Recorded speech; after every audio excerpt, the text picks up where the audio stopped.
Não, na verdade, pior que conservador. Não, não pior, né? Assim, mas no meu entender, ao conservador e ao reacionário, né?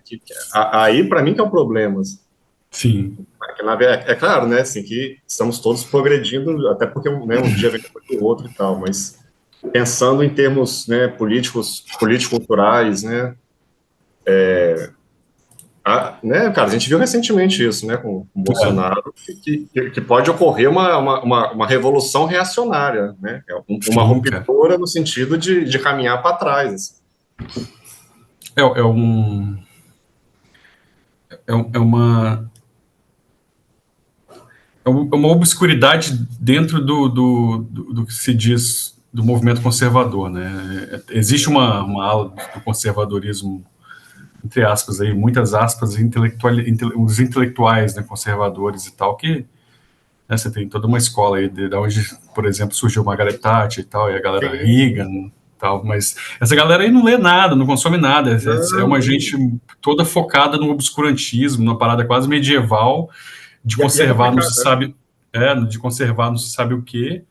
É como você disse, andar para trás, mas andar para trás no sentido facho mesmo, de fascista, Sim, né? São sim, fascistas, não são, né? A gente tem que dar nome a esses sim. movimentos para que, né? Pô, vocês viram o que aconteceu na Itália recentemente? Permitiram movimentos, pô, logo na Itália, né? Permitiram que as pessoas fizessem saudações fascistas em movimentos. Começa assim, né? Você começa com pequenas mudanças sociais que essas rupturas trazem, essas rupturas sociais trazem, e daqui a pouco essa gente está no poder de novo, como foi na década de Sim, 40. sim. O Brasil, diga-se lá, né, flerta muito tempo com isso, né, só tirou as máscaras, né, de uma certa parcela da Sim. população que nunca deixou de ser fascista, de fato. Mas tem muita gente ali embarcado que não, que realmente você percebe que é mais por uma eu ia fazer uma referência que uma insustentável, eu ia, não sei, deixei passar, mas alguma coisa pesada que não dá para nomear como fascismo, né? São pessoas que têm algum tipo de facilidade em serem movidas carregadas por esses movimentos, né? Pela manipulação social, pelas redes, por todos esses aparatos complexos que têm surgido, né? De de movimentação social, e aí as pessoas caem facilmente, cara. Antigamente era a igreja, quer dizer, continua sendo, né? Só que agora é amplificado pelas redes sociais, pelas mídias, pelas fake news e pelas montagens de todos os tipos, né? Se não dá para acompanhar, não dá para ficar à frente disso, né? Quando se diz progressista, é difícil você lidar com o progresso nessas duas frentes, né? Você tem que desmentir a mentira que é criada por esses círculos e, ao mesmo tempo, pensar em questões progressistas de fato, né, para poder levar isso à frente socialmente, né? Convencer as pessoas de que Sim, progresso em larga medida é bom, né? E como pode ser utilizado, sei lá. sim. Sim. Falei pra caralho, palestrinha. Não, tá ótimo. Porra. Não, eu acho que, de certa forma, a maior parte das pessoas, na maior parte das vezes, elas tendem a querer conservar mais as coisas, né, do que arriscar mudar, Sim, né? Só que é muito complicado falar sobre ideias políticas no Brasil, porque tudo é muito mal interpretado, assim. Então, de sim, certa forma, o pensamento, enquanto filosofia, de conservar, de manter a instituição, né, manter hábitos, tal, para mim, é aquilo que se mantém na maior parte das pessoas. E há uma variação entre um pequeno grupo que quer ousar para frente, isso é, tentar coisas que ainda não foram tentadas, e é o que eu chamo de progressista, ou ousar para trás, que é o que eu chamo de reacionário, né? Assim, é sim. buscar algo que, de certa forma, a sociedade como um todo já havia superado, mas que um pequeno grupo radical entende que aquilo era melhor, como, por exemplo, ser anti-vacina, né? Sim, Então, daí como eu penso essa questão de conservador, reacionário e progressista, assim. de fato. Assim, é complicado debater essas questões, como você disse, as pessoas não parece que não querem conversar em diversos níveis, né? Uma das características principais desse reacionarismo que você está dizendo aí, que eu estou chamando de fascismo, né? Eu tô só dando um rótulo histórico, né, para a questão. É justamente as pessoas não aceitarem ter o debate, né? Tipo, você levar para o ponto, não, eu quero eliminar a sua voz, eu não quero ouvir e debater. Né? Talvez seria um debate entre um conservador e uma outra pessoa de ala mais à esquerda, né? Então, assim, as pessoas, esse tipo de pessoa que está dentro configurado dentro dessa estrutura social que ele foi capturado, geralmente ele é capturado, né? Geralmente os movimentos de massa populistas, eles capturam as pessoas dentro de uma forma de pensamento e cria toda uma estética que faz a pessoa se sentir abraçada, né, como foi nas 2 vezes que isso ocorreu historicamente, e aí a pessoa não consegue pensar como você progressivamente, né? Ela só consegue pensar que tudo que envolve progresso é efetivamente ruim, é problema, tem que ser eliminado. Então não há debate, né? O que há é uma vontade de eliminar o outro, porque é perda de tempo conversar. Se eu não concordo com você, se eu vejo que você, por exemplo, se você defende ideais que não são os meus, se você defende questões né, sobre sexualidade, qualquer coisa que seja pauta, né, da esquerda, né, pauta.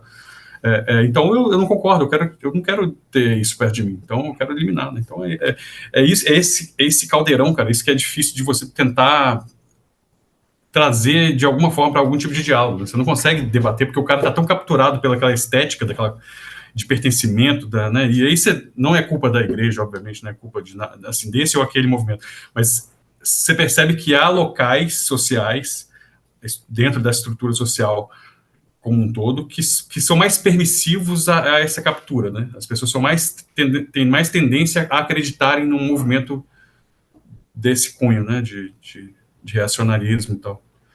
É complexo. E a cultura não escapa, né? Você vê quantas pessoas aí da cultura, né, cara, foram capturadas por essa ideologia. É um negócio muito bizarro, né? Gente, até que eu até fiquei surpreso, né? Tipo, a gente pode falar nome aqui, Juliano? Pode. Ninguém vê essa porra. Só a gente que vê mesmo. Não, que depois, se vierem me processar, eu falo, não, eu só trabalho pro Juliano, cara. Ele quer dar isso aí. Pô, tipo o Fagner, né, velho? Eu não sabia que o Fagner era reacionário daquele nível, né? Tipo, o cantor Fagner? O Fagner. É reacionário. Apesar de... Pois é. Vários outros, né? Não tô lembrando só dele, mas assim, tem inúmeros outros. Né? Era por isso que você estava com medo de ser processado? Falar que o Fagner é reacionário? Não, ficar falando, falar nome de pessoas, sei lá, públicas, sei lá se isso é bom ou ruim de alguma forma. Eu também não sei, mas tá tudo certo. Tô com medo de ser processado. É só não falar nomes, né? Falar Fagner, né?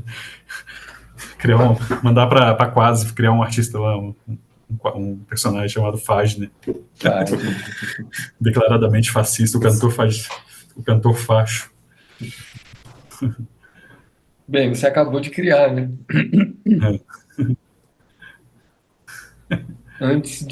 No nosso bloco fantasma aqui, antes de você entrar, eu estava falando com o Duílio sobre uma coisa que ele falou no outro programa, que está aqui também no ESC, aqui, que ele falou sobre o trágico e o dramático, Jorge.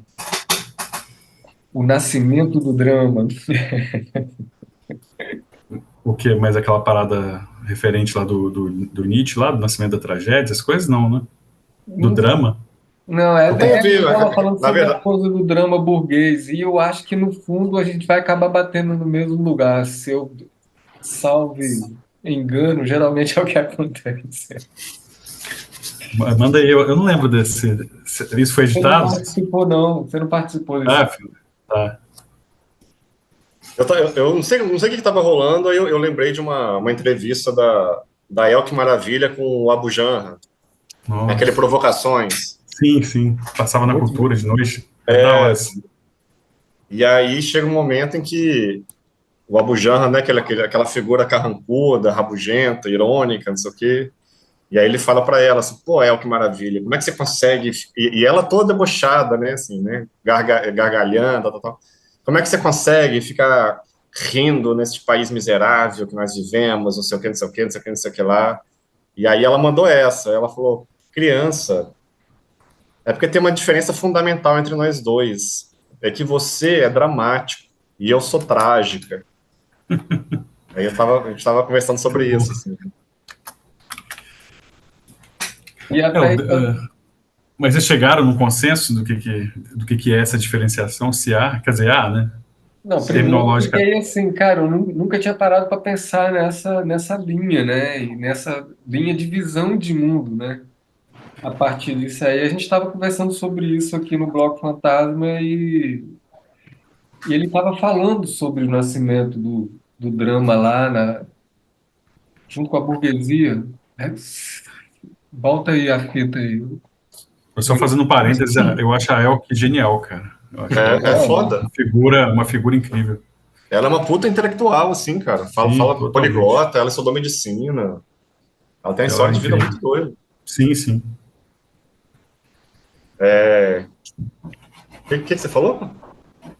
Para eu comentar Para você retomar o Aquilo que você assunto que estava vocês estavam falando debatendo. antes lá do nascimento do drama relacionado à burguesia, alguma coisa assim. Tá. Então, é que a gente estava conversando que essa ideia de... Porque eu gosto muito de teatro, né? Eu tive um grupo por muito tempo, né? Assim, gosto de escrever e gosto dessa área, assim. E aí o surgimento que a gente entende até por drama, né?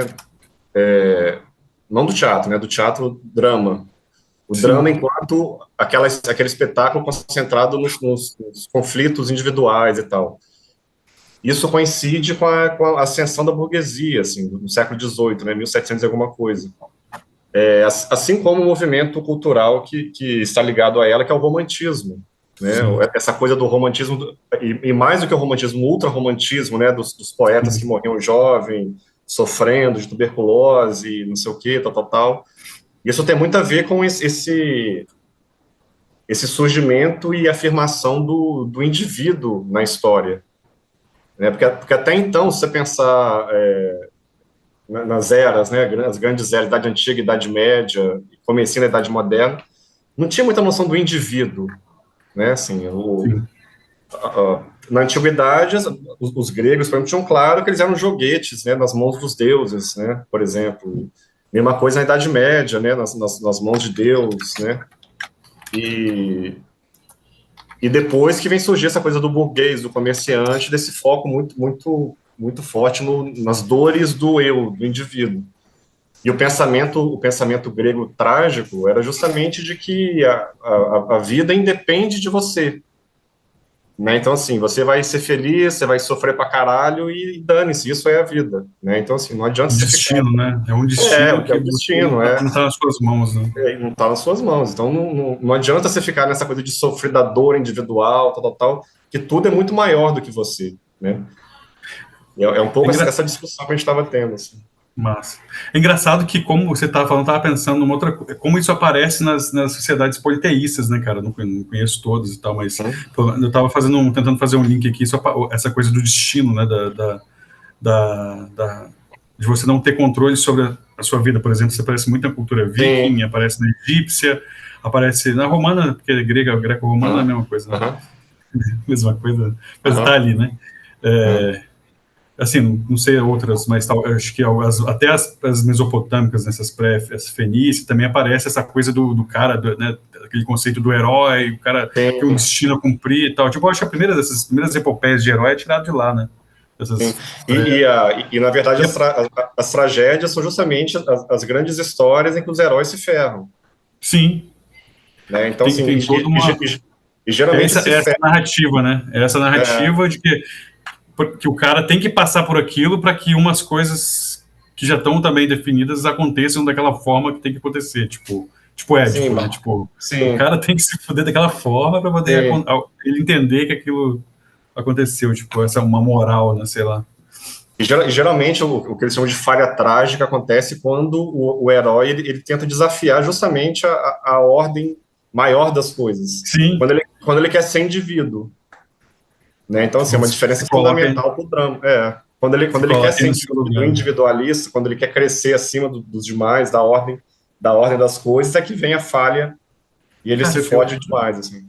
Eu ouvi um podcast até, assim, bom, mas mais ou menos bom em alguns momentos, mas bom, que é do Selton Mello. Vocês ouviram esse negócio? Vocês Ah, ouviram? Ele lançou um podcast recentemente, que é esses de narrativa, muito bem produzido, e ele fala exatamente disso. É um detetive, o cara fica cego, ele é o personagem detetive, e aí tem a parada de um labirinto, a parada toda se gira em torno de um psicopata que tenta repetir a questão do Minotauro, né? Tipo, acho que é o labirinto do Minotauro, não uhum. Mas é muito bom. Você falou disso, eu fiquei lembrando que ele fala justamente isso, de que não cabe ao herói tentar desafiar, porque a tragédia já é Já tá absoluta, né? escrita. Tipo, Aham, ele aham, vai desafiar e ele vai falhar. Então, aham. tem esse. Ele vai se ferrar.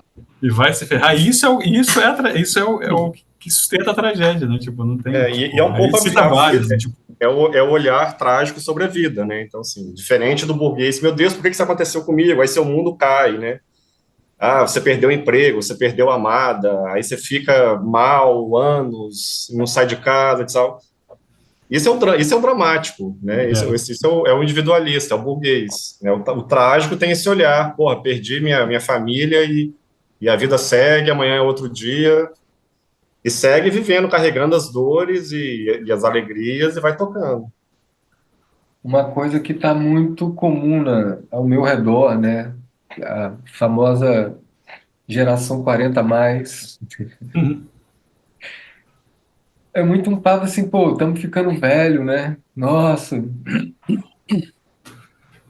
já não é como mais antigamente. Pô, agora, cara, teoricamente agora que a gente se formou, né? Teoricamente agora que a gente Ah, se tornou um homem maduro, digamos assim. uhum, E vocês falando em narrativa, as narrativas, né, a grande narrativas eram protagonizadas por homens maduros, né? Ou uhum. seja, quando uma pessoa se tornava ali uma pessoa madura, que ela começava uma jornada ali que às vezes ia até ela envelhecer, e tal. E hoje em dia parece que a jornada acaba aos 40, né? A pessoa já começa a se comportar assim, a vida já não é mais a mesma, é aquela fase, ninguém gosta mais de mim. Uhum. Me vejo É mesmo o se drama, né? É enquadrando o na drama. coisa do drama. E eu me incluo, né? Porque é difícil às vezes sair desse lugar, né? De buraco de idade, de Mas tudo. eu acho que tem uma coisa também, cara, de um saudosismo eterno, assim, né? De uma Sim. forma geral, eu acho que a humanidade como um todo, cara, tem, não sei, a humanidade, né? É muito ambicioso falar isso, mas pelo menos no Brasil eu percebo isso claramente, assim. A gente tem uma tendência sempre a achar que anos anteriores foram melhores do que os nossos, assim. Né, assim, pô, os de 40 falam isso, mas quando eu tinha 20, meus amigos também falavam que quando a gente tinha 15 era bem mais interessante, que quando tinha 16 era mais Não, interessante. mas daí a vida acabou, entendeu? E é que Tá nesse acabou livro. exatamente, né? Aham.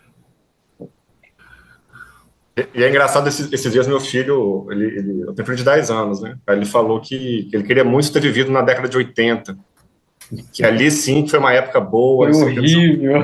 Eu estava lá, foi Não, horrível. e ao mesmo tempo, cara, eu falei com ele, falei, cara, eu passei a vida inteira meio que não vivendo a minha adolescência, não, vivendo, mas assim, com um sentimento de que, pô, se eu tivesse nascido na década de 60, é que eu seria feliz de fato. 60 que foi a grande década da Não, história humana, não, 70. nem era esse lugar que eu queria, porque isso aí tem até aquele filme do Woody Allen que, né, acho que é Meia-Noite em Paris, né? Que Sim, sim. Ele brinca com isso, né? Com eles essa. deram esse jogo, mas eu Você tava sempre falando vai voltando, exatamente porra. dessa coisa do homem que chega ali aos 40, 40 e pouco, já envelheci, acabou. Aham. Eu E não ele, vim e com esse ele, pensamento, nesse lugar da melancolia que você estava falando, entendeu? E do drama e tal, e e ele brinca com isso, né, no filme. Ele faz, tipo, ele chega lá e os caras falam, pô, não, mas a década do Hemingway lá que era maneira, vamos pra lá. Tipo, fica o tempo Aham. todo sempre querendo Aham. ir pra um lugar Aham. melhor. Aí vai pra, não, a década de 20 vocês estão loucos, década de 20 tinha os melhores drinks, as melhores pessoas, as melhores Sim, festas, sim. e os caras vão. Aham. Vai sempre. Mas eu acho que é isso, cara. Eu acho que isso você falou, esse é o sentimento universal, né? Não só de uma eterna juventude, mas de uma eterna Um eterno mal-estar com o seu presente, parece. Se o seu presente fosse ruim, né? Mas é isso, o Sartre, né? O Sartre falava disso, né? De que de você viver com esse mal-estar, tipo, o existencialismo, né? Fala disso, na verdade, de você ter que digerir, ter que lidar com as coisas, né? Tipo, sempre estar no aqui você querer agora, ficar e você querer se anestesiar disso para poder não ter que sofrer, né? Essa vivência. E é sempre uma coisa ligada a, pelo menos que eu observo, a tempo e a lugar também. Porra, o Brasil é uma merda. Se eu tivesse na Europa, não sei o que lá, entende? Então nunca estar no aqui e agora, assim. E, cara, essa coisa eu tô com 42 agora, né? Essa coisa do... Pô, bicho, eu falo que eu vivo hoje, pra mim, é a melhor idade, assim, a melhor época. É raro isso. A quantidade de gatilho que eu consegui desarmar, de neura que eu consegui me livrar, sabe? Porra, hoje eu vivo muito mais em paz do que eu vivia com 20 anos, assim, sabe? E minha vida não é nada demais, é tudo uma questão de olhar o mundo, sabe? Pô, envelhecer, amadurecer é bom demais, envelhecer é bom demais. Às vezes eu fico preocupado justamente nesse lugar do drama, porque eu venho desse lugar, assim, né? Minha adolescência foi um inferno, assim, né? Como deve ser a da maioria. Mas eu estava vendo, não sei se foi uma pesquisa, alguém falando assim, que fizeram uma pesquisa falando de uma pesquisa é ótima. A introdução vocês já viram que não vai terminar sério isso, mas é tudo bem. Falando que o padrão de felicidade das pessoas é o padrão do americano médio. Tipo assim, para a maioria das pessoas se sentirem felizes, elas precisam estar próxima ali do americano médio. Só que o padrão de vida do americano médio uma merda. É uma desgraça. Nada insustentável, é completamente insustentável. Ou seja, o nosso padrão de felicidade é insustentável, entendeu? É adoecido, né, cara? Esse American Way of Life que você está falando, isso é um negócio adoecido, né? Isso foi difundido, né, durante as últimas décadas pós-Guerra Fria, justamente, eu entrando no comunismo. Momento comunista safado. A gente pode colocar aqui embaixo o bloco. Você tem toda uma propaganda cultural que eles chamam de soft power, né? Que é isso, é falar que aquele estilo de vida, aquela forma de condensar tudo que importa na vida é a forma americana, e aquilo deve ser expandido como se fosse uma multinacional para cada lugar que os americanos têm que botar o pé. Então você acaba olhando para lá devido a Hollywood, olhando para lá devido à música, devido a tudo, né? É uma questão cultural que eles souberam fazer muito bem durante as últimas décadas e que culminou no modo de vida doente, adoecido, né? Você tem os maiores índices de adoecimento por consumo de opioides legalizados e legalizados como o próprio ópio e os derivados, né, a heroína, etc. Isso você tem os piores índices de crimes, né, contra pessoas de gênero, de questões raciais, inclusive piores que aqui do Brasil. Você tem aglomerados de locais de pessoas com a beira, vivendo com menos do que em outros países que eles consideram países não civilizados, né, tipo, com menos de $1. São multidões morando, por exemplo, em lugares como... eu esqueci o nome da cidade, mas na Califórnia tem uma cidade que chama, acho que é Skid Row, um bairro, sei lá, que mora, tipo, 300 e tantas mil pessoas em situação de rua, vivendo como zumbis, e tipo, uma parada muito doida. Porra, e aí você vai ver os caras que se deram bem, devendo hipoteca, devendo universidade, devendo tudo, não tem plano de saúde, o cara tá fudido, e esse é vendido, mas o cara tem um carrão, né, tipo, o americano médio tem um carrão, o cara tem sua arma, e essa porra é expandida pra cá, né? Essa galera do Bolsonaro, como você, tipo, quer isso, né? Tipo, a cabeça deles é tão alienada que para eles o estilo de vida bom é esse estilo, que é o ápice da burguesia, né? Tipo, é o ápice do estilo padrão de vida, né? Tipo, já nem olha mais pro estilo europeu, né? Que talvez é um negócio mais progressista quando você olha para a França, pelas Alemanha, Inglaterra, Alemanha, os direitos sociais foram conseguidos ali justamente pela galera da esquerda nos anos de 60 e 70, né? Principalmente de 68 para frente. Mas, pô, é o Gil falou, é muito adoecido, velho. Tipo, os caras, quantas crianças tem todo dia fazendo esses assassinatos, essas paradas em massa? É um negócio muito bizarro, muito bizarro. Isso é vendido como realmente o homem saudável, né? Viva saudável como americano, tipo, muito bizarro. Pois é, gera essa fragilidade ilusória, né? Já que eu não tenho isso, eu sou um fracassado, né? E já começa ali uma coisa de culpa e uma... Enfim, E essa coisa, eu acho que você falou também da geração dos 40. crise, Tem né? uma Crise coisa dos assim, da, da, 40. da, da galera criar muita expectativa de ter que fazer alguma coisa também, Tem né? que ser alguém, tem que ser Não alguma fiz coisa. nada. Cheguei aos Foi o que a gente 40, e agora? a gente Quem falou sou no bloco eu? anterior, né? Não deixei meu legado, né? Assim, e que é uma bobeira, né, bicho? Que ninguém vai deixar legado nenhum, né? Assim, se você pensar numa escala de tempo de 10 mil, 20 mil, 50 mil, 100 mil anos, Não, a nada quantidade vai, de vai. pessoas, né? Vou fazer isso para contar, vou fazer isso, mas para que não? Um dia contar para meus netos e não sei o que. Os netos não estão nem aí querendo história de avô, cara. E a galera entra nessas neuras aí, né? De se sentir fracassado. Tem, E isso é muito do romantismo, né, cara? Essa parada Tem, de essa coisa do você eu, né? Do tem indivíduo. do indivíduo, né? Você tende a romantizar o sofrimento, né? E ao mesmo A tempo gente tava encapar falando isso. também essa coisa do comerciante, né? Assim, porque antigamente a galera vivia no interior, no campo, e era o mesmo modo de vida eternamente, assim. Sim, Independente se você trabalhasse muito, trabalhasse pouco, você ia acordar e ir para né, o campo, para o interior, para a roça, plantar, colher, dali você se alimentava, etc e tal, morria, casava. E essa coisa do comerciante, bicho, vem essa coisa das mudanças rápidas, né? Então, assim, você pode enriquecer rapidamente, você pode fazer uma viagem, conhecer uma outra coisa rapidamente, só depende de você, né? Aí vem essa neura do indivíduo, dessa autopressão, né? Assim, dessa autocobrança de que eu tenho que fazer, eu devo fazer, senão não vou realizar. é ideologia, né, cara? Tudo isso é ideologia. é tudo ideologia, Uma... mas eu tenho que fazer o papel aqui trágico Dramático. como é que fala, conduzir, levar o assunto a determinados lugares. E aí eu vou fazer tipo esses, por falar em crise, né? Você tem o seu livro lá, O Canto da Crise, que de lá você tirou o poema que foi a sua colaboração, que só tem uma parte dele lá, né? Sim, É um poema longo, ele é parte de um livro, e eu li lá que, pelo que eu li, você está falando mais da crise política mesmo, que a gente passou, pelo menos foi o que eu entendi, que eu li lá.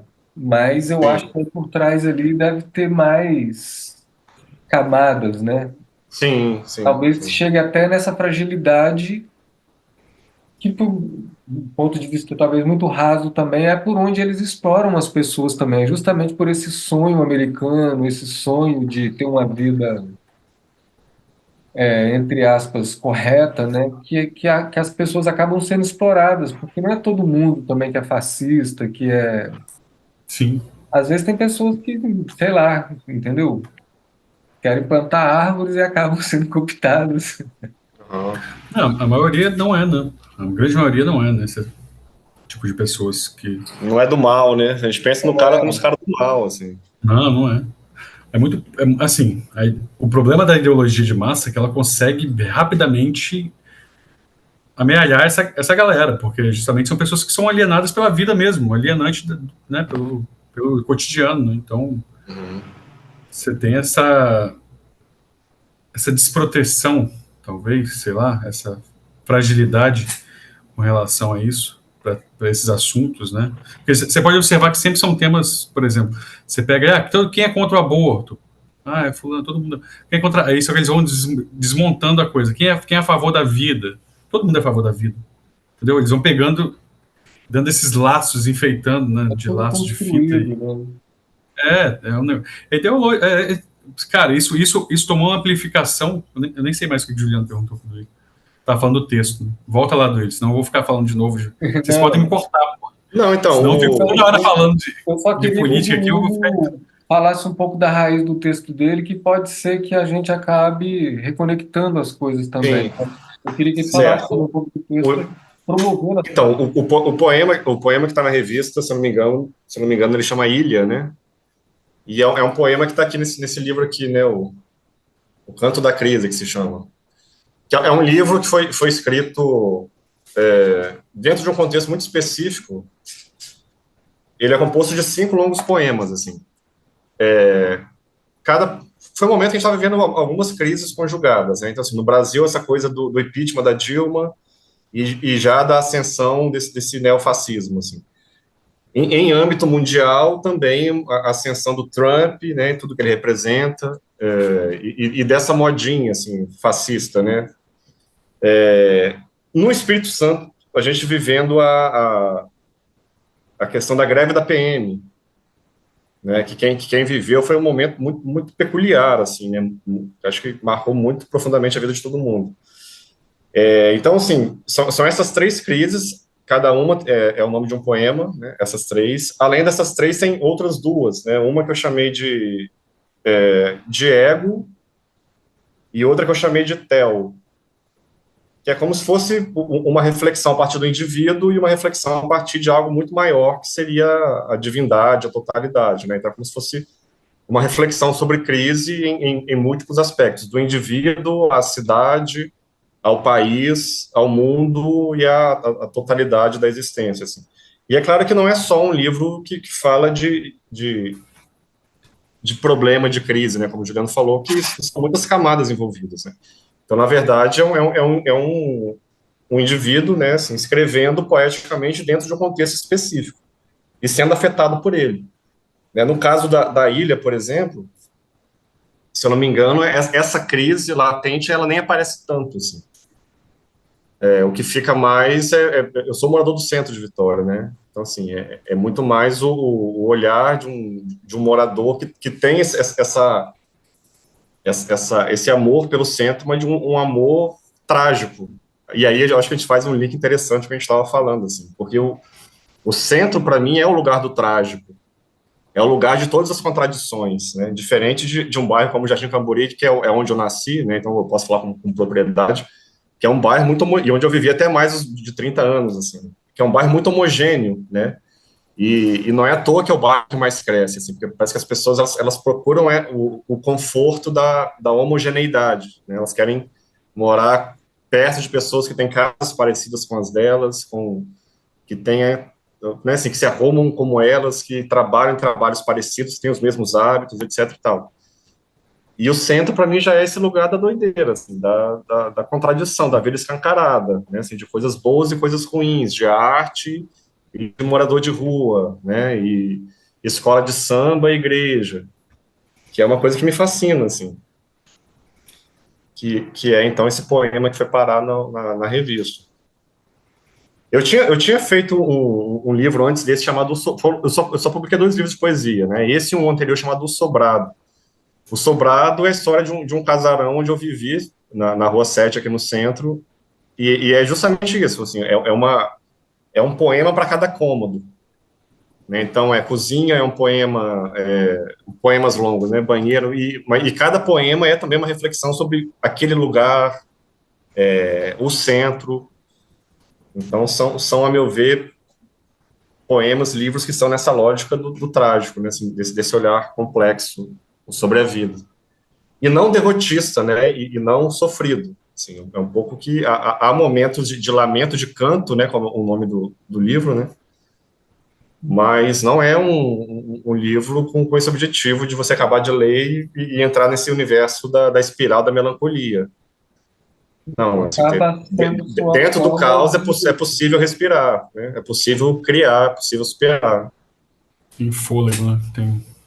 acaba sendo a sua participação nessa guerra de perspectivas, né? Porque também eu acho que muito do que gera essa confusão né, que abre o caminho para a ideologia que o George fala, são falsas perspectivas, né, construídas.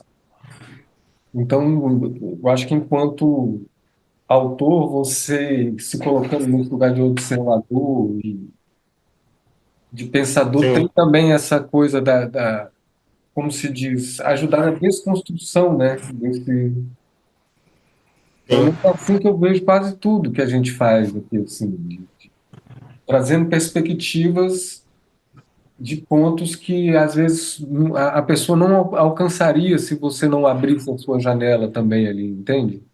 sim, sim. Não, Enquanto observador e pensador. e tem uma coisa interessante na arte, para mim, assim, que me incomodava enquanto professor de história, né? Que enquanto professor de história a gente acaba sendo muito querendo explicar muitas coisas, assim, né? E a arte é meio que uma expressão aberta, né? Então, assim, para mim, a boa arte é aquela que suscita reflexões, suscita questionamentos, né? Mais do que oferece respostas, assim. Sim. Então, é o que me encantou e continua me mantendo, principalmente agora na literatura, no teatro um bom tempo, mas principalmente agora nos últimos tempos na literatura, é isso, é a possibilidade de gerar reflexões, assim. Eu Que as pessoas não lembro. têm que necessariamente concordar comigo, Claro. né? Assim, mas ao mesmo tempo está ali o registro, assim, tá? É o registro de É, uma época, assim. Sei lá, daqui a 100 mil anos que a gente estava falando, né? Se acharem esse livro perdido em algum lugar, e fala, pô, houve esse momento em que essa figura falou isso, assim. eu achei até mais que isso, porque eu li o livro e eu me senti muito representado. Tipo assim, eu achei até. Eu gostaria de ver isso um pouco mais distante, porque é como assim, a gente escrevendo para a gente. Uhum, Eu entrei na sua cabeça andando no centro de Vitória e foi os pensamentos muito parecidos com os meus, assim. uhum, Eu falei, que bom que isso está registrado, porque já tem aí como a gente pensa, a gente que adotou o outro lado da retórica, né? uhum. Nesse momento, olhando para a situação. Você foi, às vezes, ali, assim, muito cinematográfico, assim, eu achei, no poema. Você escreve poesia do ele pensando na cena? Isso é forte para você por ter vindo do teatro? Quando Totalmente. você Sim, constrói assim a sua uma narrativa com todo né, muito, com muito, pensar o muito. palco, né? Inclusive, é muito interessante, assim, porque já tem alguns anos que eu parei de escrever poesia, né, poemas. Uhum. E eu fiquei pensando nisso esses dias, assim. Geralmente, poema a gente começa a escrever com poemas, né, cara? É, De uma forma geral, assim. Não sei se, entre aspas, é mais fácil por serem menores, né? Eu não sei, ou se é o momento da vida, geralmente na adolescência, o poema permite uma expressão emocional mais Urgência, forte, né? né? Mas, eu acho que enfim, tudo, né? é, Acho que a música também, né? O encantamento que a gente começa a ter pela canção, acho que é o pelas primeiro acesso, letras, né, né? pela poesia, né? Pelo menos assim, eu entrei assim, né? Eu fazendo, não estou generalizando, mas acho que a gente Sim, sim. entra meio que pela música e daqui a pouco você vê, você já está no meio da poesia, né? Tipo, E assim, durante muitos anos eu escrevia poemas meio soltos, sem uma relação entre si, né? Aí, em um determinado momento, eu juntei tudo, chamei de coletânea, mandei para tentar publicar, não publicou e tal. Até que em 2009, eu acho, 2010, que foi esse meu primeiro livro que foi o Sobrado. Aí, paralelamente a isso, eu tinha um grupo, comecei a escrever peças de teatro e tal, aí veio esse primeiro livro Sobrado. E depois que ele saiu, cara, eu comecei a pensar assim que ele tem uma cara muito de prosa, assim, né? No sentido há uma história, né? De um morador que vai atravessando os cômodos e vai então falando sobre cada um deles. E a mesma coisa um pouco quanto da crise, assim, ela de alguma forma, apesar de não ter um começo, meio e fim muito claro, mas ela tem aspectos da prosa, né? Assim, no sentido de como vocês falam essa descrição dos cenários, né? Assim, por exemplo, né? essa conexão, né? Entre os versos, entre os blocos, né? E a realidade exterior, né, por exemplo. Eu falo muito nesse poema específico que está na revista, eu falo muito de locais do centro, né, e sim, como um cenário, né, como uma paisagem. E depois disso eu fui enveredando cada vez mais por textos de teatro e prosa, e eu não me vejo mais hoje escrevendo poesia. Já tem alguns anos que eu não escrevo mais. Já há algum tempo que eu estou nessa da prosa. E na prosa, o que me pega é justamente esse lugar das imagens, assim. Eu descobri que eu tenho fascinação tanto por pensar as tramas, né, assim, pelos personagens e tal, mas também por criar imagens. Eu descobri que mais do que talvez uma explosão sentimental, assim, uma coisa ou muito introspectiva, eu descobri que eu gosto muito dessa coisa de criar imagens, sabe? Principalmente imagens, né, oníricas, assim, de delírios, e eu me sinto pintando uma tela, assim, sabe? Eu estava pensando esses dias sobre o que a gente sente e o que a gente sabe sobre o que a gente sente. E, de uma certa forma, eu tenho me pautado muito mais pelo que eu sinto, porque o que a gente sabe sobre as coisas é muito reduzido pela nossa capacidade de processamento. Quando você me fala que você escreve a imagem, é como se você estivesse querendo mostrar algo que pode ser até que te escape por completo, né? Algo que ainda não foi processado. Você prefere passar a cena inteira do que extrair dela alguma coisa objetiva, né? Sim. Não, e esse livro ele foi muito escrito assim, né? Nesse contexto que eu falei, foi meio que um fluxo, né? Um fluxo de consciência, não sei, agora fala de uma explosão de imagens, de sentimentos, num primeiro momento sem uma forma pré-definida, assim. Então as imagens foram saindo, né? Assim, os sentimentos foram saindo, e a partir disso que foi surgindo essa. A princípio eu pensei em escrever um livro inteiro com um poema só, sabe? E a partir daí as ideias foram surgindo, eu fui percebendo que algumas ideias se encaixavam mais de determinada forma, se conectavam mais de um jeito do que de outro. Então é como se a forma fosse surgindo depois, né? A partir daquela primeira expressão, né? E aí se formou então esses 5 poemas. E a experiência que eu venho vivendo na prosa também foi dessa forma, assim, foi no primeiro momento. Eu tive uma imagem, uma ideia, comecei a escrever e fui escrevendo meio aleatoriamente e criando imagens. E depois o processo foi dar ordem a essas imagens, assim, encaixar isso numa história. E Porque no você caso da percebe que... prosa é muito mais difícil, assim. Mas você escrevia também dramaturgia, você escreve, eu escrevi. Sim, sim, sim. Mas você percebe que se isso é uma... Não seria instintivo, mas isso é uma influência direta de como É, você produzia para é, teatro. é, é engraçado que Que a vocês gente... entrevistaram o Marconi, né, esses dias. O Marconi é um grande companheiro que eu troco textos com ele, assim, né? E aí, essa prosa que eu estou escrevendo, eu mandei para ele e ele fez justamente essa observação. Ele falou, cara, tem muitas partes que você descreve muita coisa, seja de vestimenta de personagem, seja de cenário. Ele falou, pô, vamos cortar isso aí, não sei o quê. E ele associou isso um pouco a essa questão do teatro, né? Porque geralmente quando você está escrevendo para teatro, você meio que descreve o cenário até para o cenógrafo produzir aquele cenário, assim, né? Você vai ali Você, mostrando o que você quer que seja é, feito, né? você Tipo... descreve o figurino até para o cara produzir aquele figurino, assim, para dar orientações, né? E de Mas fato isso cria. isso é uma mecânica, por exemplo, no sentido de você... O, o cenário tá ali para poder servir de palco, ou servir de, né, para aquela expressividade para o ator, ou para o seu texto principal, para o cerne do texto, ou você consegue trazer o drama, fazer o drama para a dramaturgia, trazer o drama que o cenário permite para a cena, por exemplo, se você constrói um ambiente que tem, sei lá, luz e sombra, sei lá, a forma como você descreve aquilo, influencia na expressividade daquela personagem e tal, Você você diz no, pensa sobre isso? você diz no teatro, né? Até no poema, mas assim, quando você está pensando, por exemplo, você pensa, por exemplo, na sensação que aquele alter ego, que aquela persona poética tá ali, seja você, ou seja, um Aham. terceiro, sei lá, um outro personagem, mas você pensa isso, por exemplo, quando você fala da casa, quando você fala, por exemplo, no seu poema, na ilha, você fala de uma ambientação que carrega um certo peso, um drama, a questão né, você tá ali, você percebe que é um personagem sufocado ao mesmo tempo, Sim. sei lá, para mim tem várias camadas que descrevem isso, mas você pensa nisso para trazer uma certa dramaticidade pro para a cena que você quer compor? Não de forma Ou você intencional. não pensa? Isso vai fluindo e No teatro, sim, né?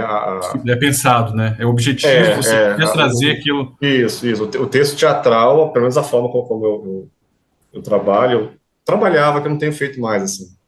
Mas é meio que a síntese de muitos elementos, né? Então, assim, é a história em si, mas é também indicações de figurino, de cenário, de iluminação, até de trilha, de sonoplastia, para tudo dialogar. Por mais que na hora da montagem cada artista responsável por sua área tenha liberdade, assim. Mas o texto, ele, pelo menos eu tentava já trazer essa amarração de signos, né? De Isso, diálogo, mais do que de exatamente. amarração. Porque Na se você poesia, traz, por menos. exemplo, Assim. Na poesia, a não poesia, é, como você disse, é mais aberta, né? não é Ela é um campo consciente. aberto, né? Você não direciona muito o autor, né? Quando você está escrevendo em Sim, prosa, sei lá, uma experiência que eu tenho tido é tentar escrever e tentar direcionar o leitor para onde eu quero que ele vá, né? Na poesia você não consegue muito fazer isso. É sim, meio que você sim. solta ali o que tiver que soltar, de certa forma emotivo. É muito difícil escrever poesia racionalmente, apesar de ser possível, Sim, mas quando sim. você quer escrever em prosa, você vai direcionando. Olha, eu quero que o cara olhe para cá, o cara que está lendo, né? O espectador, o Aham, leitor. Então aham, você consegue direcionar mais isso, você empareda mais o leitor, né? Você não aham. deixa tão Ao mesmo, a ao mesmo, critério da emoção dele. Quando ele fala do onírico, para mim é a melhor saída, porque é igual, às vezes, dentro de um sonho. Às vezes, a cena é, por si só, ela já conta, né? Ela já te explica e já te... Que é isso que ele está falando, de agregar os símbolos, né? A coisa da simbologia, né? Uma vez me perguntaram como eu escrevia minhas letras, eu falava que era igual uma criança que levou um susto e tentava explicar da forma mais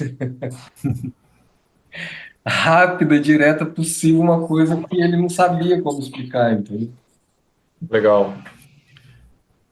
E muitas vezes essa tentativa de, através de uma cena, contar uma história, eu também me identifico muito com Aham.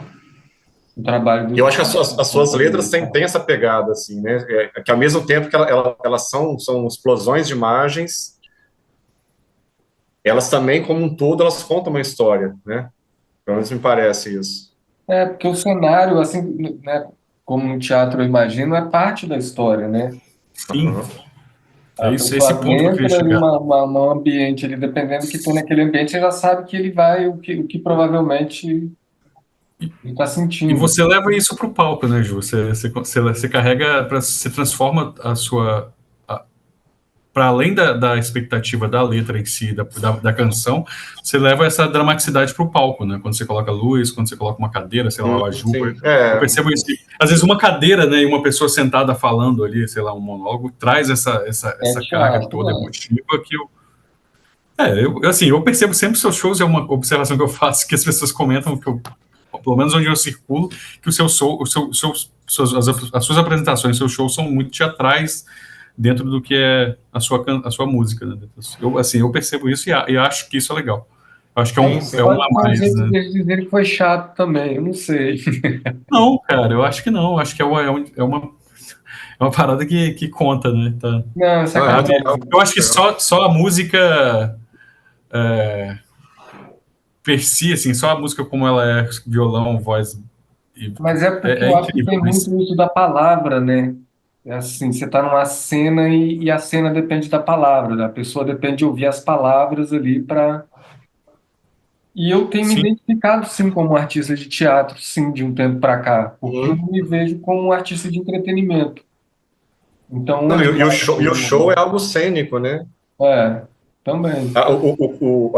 O curso superior de teatro não chama de teatro, é de artes cênicas, né? Então, assim, é a arte da cena, né? Daquilo que é visto, assim. É do que você E quer sob essa passar com aquilo ótica, também. um show musical é uma arte cênica, em que a música é um dos elementos que compõem o todo, assim. Porque eu acho que eu estava falando com você até lá no Bloco Fantasma lá, que eu acho que, no fundo, eu sempre encarei a canção como um gênero literário, como Uhum. uma peça capaz de carregar isso, uma atmosfera, uma história, uma coisa assim. Então, cada música ali é um ato, né? Essa música é Legal. sobre isso, essa outra música é sobre aquilo. Aqui, entendeu? Aí você vai construindo ali 40, 50 minutos de uma narrativa. Eu acho que isso é meio teatral, sim. Sim. E isso E a não própria, cabe a muito no própria, entretenimento. Uhum. a própria tragédia, fazendo o link, a própria tragédia nasce como uma apresentação. Tem música, né? Tem coro, tem, né? Sim, Tem sim, sim. o Nietzsche fala isso lá no Nascimento da Tragédia. Ele coloca os ditirambos, né? Que são os poemas musicados com coro, né? Tipo uma repetição. Então tá tudo ali entremeado, né? Não tem essa. A ópera também, né? Com os romanos, com os italianos depois, mas assim, eu acho que mais na tragédia isso aparece muito, né, de você ter cenas, né? Ter construções, ele não ser uma apresentação só para o entretenimento gratuito, sei lá. Mas eu não sei, a boa arte, acho que ela tem esse papel também, né? Não sei se existe uma boa arte, parece um negócio pretencioso falar, mas a arte tem esse papel de entreter também, né? Sim, De, de não só causar. Não sei se eu acho que faz parte do papel da provocação, mas também é gostoso você se ficar entretido com uma coisa que é agradável, né? Seja ela que gênero for, aquilo te sim. agrada, né? Aquilo te causa Cara, prazer, né? quando eu estudava teatro, tinha uma professora que sempre falava do Brecht, né, que é um diretor E é um grande alemão, poeta, né? Também, né? e ele tinha uma frase muito, muito, que ela falava muito, assim, ele falou, assim, ele ficou famoso pelas suas peças extremamente críticas, né, Sim, mas ao mesmo tempo ela falava muito que ele dizia, repetia constantemente, assim, que o teatro tem que divertir. Se isso não acontecer, nada mais importa. Então, divertir não no sentido tolo da diversão, né, assim, mas, cara, tem que ter o prazer da arte, né? Porque Tem. se isso não acontece, a arte não acontece. Vira uma outra coisa. Cara, eu tenho pensado muito assim, que a arte ela pode ser muitas coisas para além da arte. Como, por exemplo, um meio de comunicação, né? E o que às vezes acontece é que algumas obras que se dizem de arte, elas são, na verdade, elas são mais um meio de comunicação do que o valor da beleza em si, né? O valor da obra em si. aquela coisa da arte pela arte, né? Do belo, aquela busca eterna de uma coisa, sei É, lá, a arte, inatingível, né? Tipo, a arte quando deixa de ser arte, né? Assim, sim, então, e é um limiar muito estranho, né? Porque é, deixa de comunicar, deixa de trazer outras coisas para simplesmente agradar por um certo período de tempo, né? Esse entretenimento. esse livro meu, cara, eu tive uma crítica ferrada de um professor da UFES. Ele até publicou um artigo, tá na internet, assim. Vou deixar o link aqui. E assim, me senti envaidecido que, porra, um professor do curso de letras deu atenção, né? E ele escreveu um artigo grandaço, mas criticando. Só que assim, a crítica dele não foi sobre a ótica literária, assim. Ele criticou a minha visão política presente no livro. Então, assim, meio que desconsiderou o livro enquanto obra de arte, enquanto literatura. Ficou uma crítica do discurso, uma crítica de ideias políticas. Sim, Que eu uso, por exemplo, coisas assim, tipo, eu uso a expressão pátria, né? Ele criticou que é um termo equivocado, deveria ter usado Estado-nação. Então, tem isso também, né, cara? Às vezes, você querer se preocupar, você pensar muito em gerar reflexão com a obra de arte e tal, e isso crescer mais do que a arte em si, que é algo difícil de definir, né? Mas Eu acho que acaba esse virando foi o grande erro da minha vida, viu? Agora, o quê? refletindo aqui durante esse programa, O quê? qual foi o grande erro? foi querer fazer músicas que mexessem nas coisas. Eu acho que é por, sei lá, porque eu gostava muito do Pink Floyd e ter aquelas coisas de filosóficas. Raul Seixas também tinha umas coisas filosóficas ali, e eu passei por uma frase do Nietzsche muito boa que ele dizia que a filosofia só serve para chatear as pessoas, né? E ele tá certo, porque quando você começa a ir num nível de questionamento, a pessoa já começa a ficar irritada e tal. E musicalmente Nem talvez o todos, né? show tenha sido feito mais para Então, eu tinha um outro professor que falava uma coisa do Brecht também que eu achei ótimo, assim, que falou, cara, pensar é prazeroso. E de fato é, assim, pô, trocar ideia, igual a gente está trocando, é prazeroso, né? Então, É, assim, pensar é prazeroso. A questão é que a maioria das pessoas tem preguiça de, né, assim, de pensar, de sair do seu lugar de conforto, da sua zona de conforto, de se sentir seguro, de dar uma opinião. Mas o acho que as ato de pessoas têm pensar é pouco super acesso, prazeroso. né? As pessoas têm pouco acesso não ao método, né? Tipo, pensar metodologicamente ou cientificamente, mas Aham. as pessoas têm pouco acesso às questões que levam a pensar, né? Ao crescimento Sim. intelectual fora da questão escolástica, né? Mas, assim, Aham, aham. ensinar as pessoas, não ensinar, mas abrir locais, né? Portais de conhecimento que as pessoas possam por si só se educarem de forma mais ampla, né? Tipo, uma Uhum. educação completa, né? Não só, obviamente, criando um pensamento mecanicista, mas assim, formas de pensar que são abrangentes, né? Holísticas, né? Sim. Que entendam, por exemplo, que assista uma peça ou que consuma música popular, mas também consuma música clássica erudita, que consuma samba, mas que também consuma jazz, sabe? Tipo, ou ter acesso a obras de artes plásticas, escultura. As pessoas não têm acesso a isso, cara. Você não vê gente Uhum. tendo acesso a isso, porque não tem acesso, né? Você não tem uma Sim. política cultural adequada, né? Principalmente aqui no Não, Brasil. só deixa eu pegar uma carona aí, Jorge, porque também não é Vai só lá. isso. É igual uma outra teoria que eu vi a menina falando do dentista. Não sei como é que era isso. Eu acho que era do dentista, que a criança vai ao dentista e aí aí ele fala, cara, tem que fazer. Não, como é que era? Cara, tá vendo? Esse é o problema de querer filosofar no meio. Não, tem tempo, porra. Tem tempo. É só Era você assim, digitar depois. as crianças iriam escolher o melhor dentista. Então, assim, elas iam para o dentista e iam votar. Então, se o dentista dissesse, eu preciso mexer nos seus dentes, ela provavelmente ia dar um voto. Se o dentista dissesse, eu só enxago a boca e ganho o pirulito, provavelmente aquele cara ia Isso é legal, né?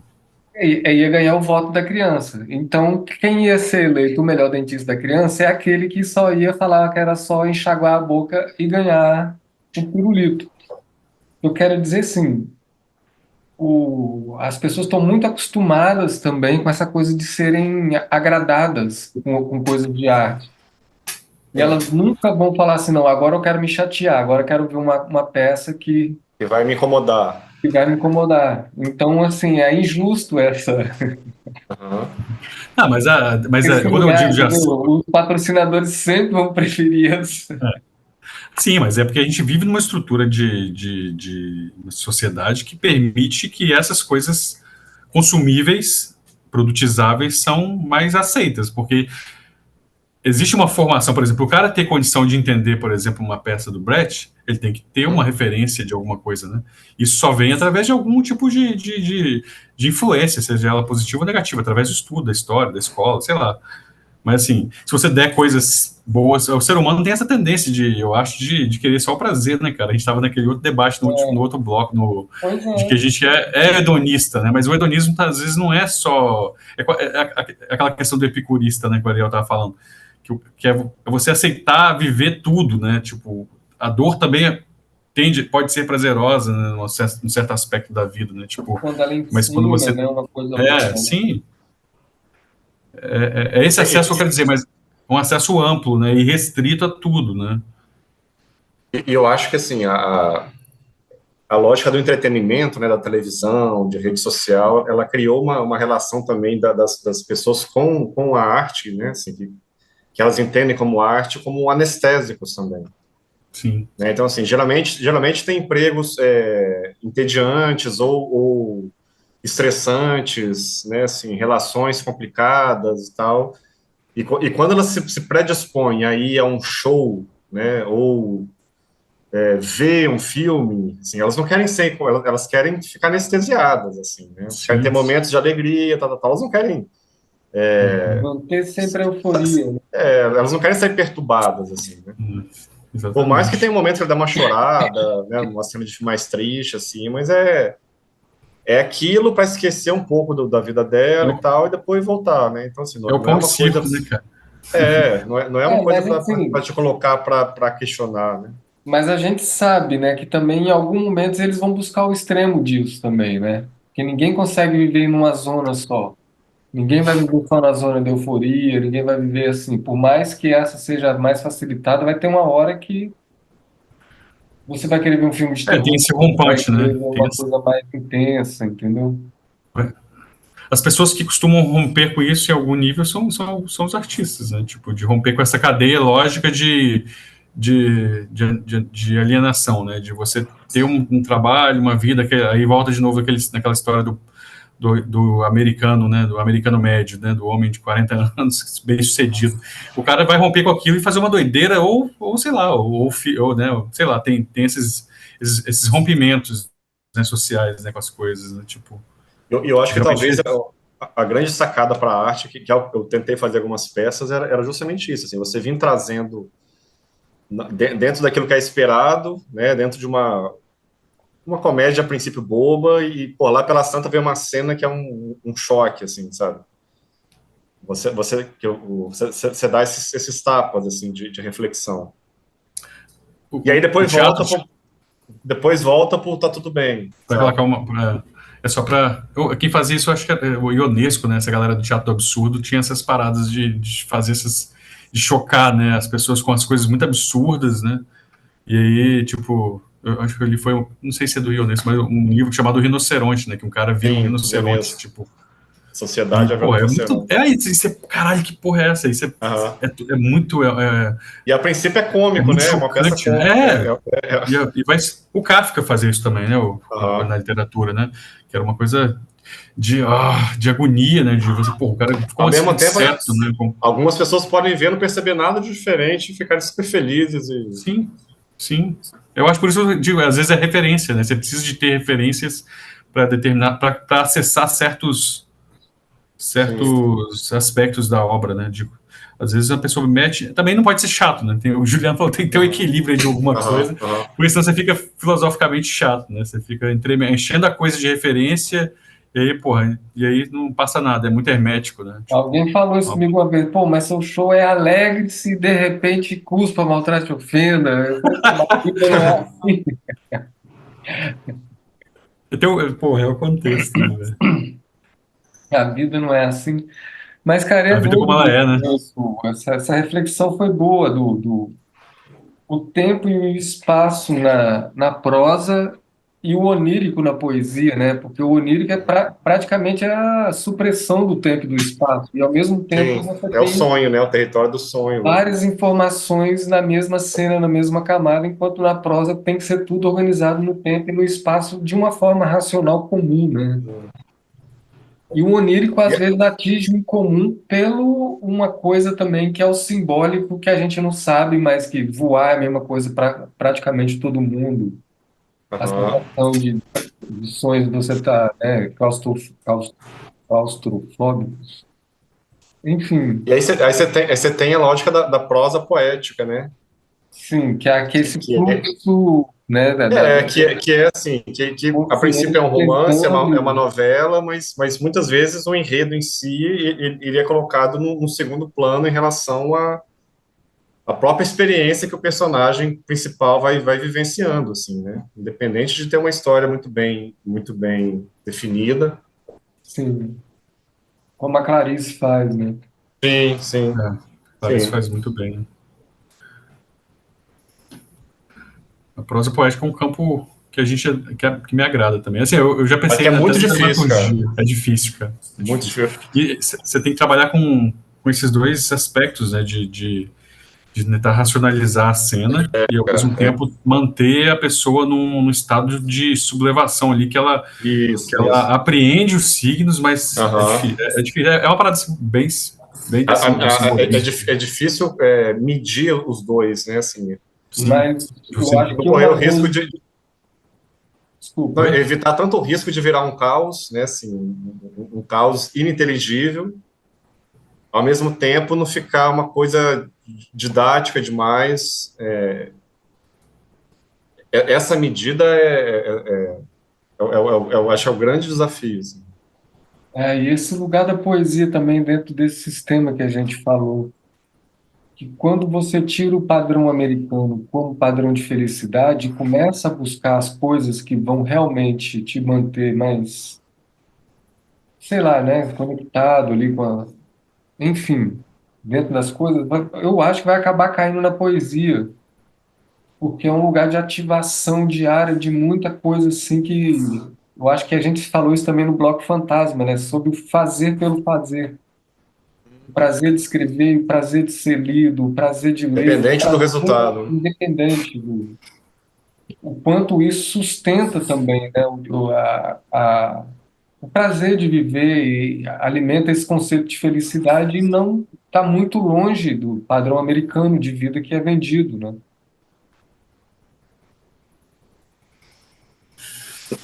Não está longe? Não entendi como Está assim. longe. Está longe. longe. Porque ainda independe de condições materiais, né? Assim, Pois é. Para criar, você só precisa de você. Assim. Né? Porque aquilo que a gente estava pensando também, assim, pensar é prazeroso. Se você descobre isso, cara, você tem tudo. Né? Você tem a felicidade. Você não precisa de dinheiro para pensar.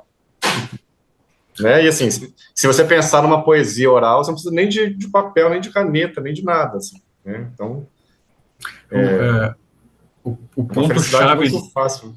o ponto-chave disso é de como você transforma, por exemplo, quando você não tem condições materiais, transformar realmente essa vivência por não ter acesso a certas coisas em arte, né? Isso acontece em vários ciclos no decorrer da história de autores que eram, né, viviam na pobreza extrema e alcançaram algum tipo de, né, de sucesso e com muito pouco, né? Mas assim, até que ponto essa falta das coisas materiais, né, a falta de alimento, a falta de tudo te permite ou te transforma nisso, né? Ou também ou também te impossibilita, né, de se tornar um grande artista, um grande escritor, sei lá, né? Às vezes a falta de acesso a alguma coisa, educação, comida, as coisas básicas, né, não permitem um garoto qualquer né, até a se tornar um grande escritor, um grande poeta, um grande músico, um grande artista, sei lá o que for.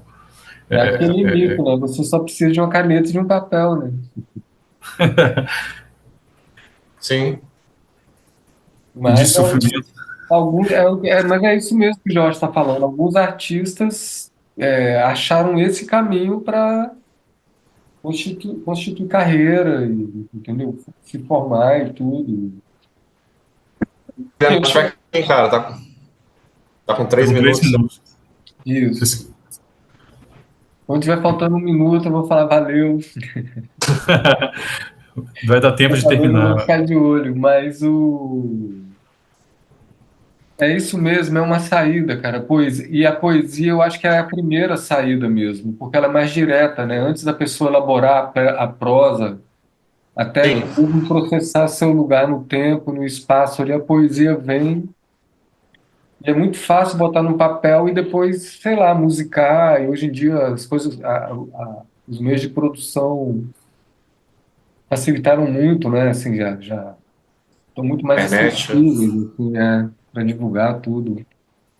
Vai fluir. Bem, hoje foi bem mais civilizado, Jorge. Teve pau no outro? Ah, é no. Quebra-pau, porra. Eu gosto desses. Eu gosto de episódio que quebra-pau.